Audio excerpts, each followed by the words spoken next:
Donosimo vam priču o ustrajnosti, trudu i ljubavi prema sportu. Majka i otac otišli su u Njemačku, a on je ostao u Kninu. Sport u kojem već godinama pokazuje velik talent je taekwondo, a potvrdio ga je na Europskom prvenstvu u Manchesteru, gdje je izborio svoju prvu veliku seniorsku medalju, broncu. Josip Teskera, novi je dragulj Knina. Od njegova udarca drhti pola Europe.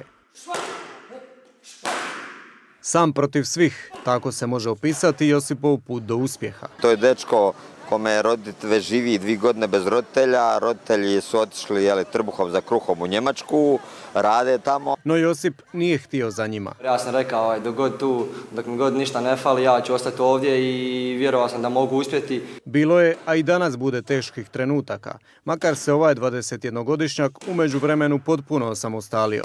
Najveći problem nisu mu opasni suparnici, već skidanje kilograma prije turnira. Par puta bi znao u 2 sata po noći reći mama nije mi više do života, jer normalno uhvati ga panika prije natjecanja. Nekad se malo pusti, pojede više. To mi je bilo krivo, ako ne bi uspio da ne budemo krivci mi, da li ja, da li supruga. Kad se tako odvojiš sa 18 godina od roditelja ili on je od tebe nebitno, ima tu dosta stvari van treninga, najmanji problem je trening. Ja mislim da sam mentalno jako jak. Kako u borbi na treningima, tako i van tog svega. Mladić porijeklom iz Kijeva živi sam, no usamljen nije. Trener Dragan Pinjuh preuzeo je ulogu drugog oca. A dok niže medalje, Josip istovremeno i studira na Kninskom veleučilištu. Sve to paralelno sa fakultetom jako teško, ali izvedivo je malo pomalo. On je uporan i samostalan je i vrijedan je, zna šta želi u životu.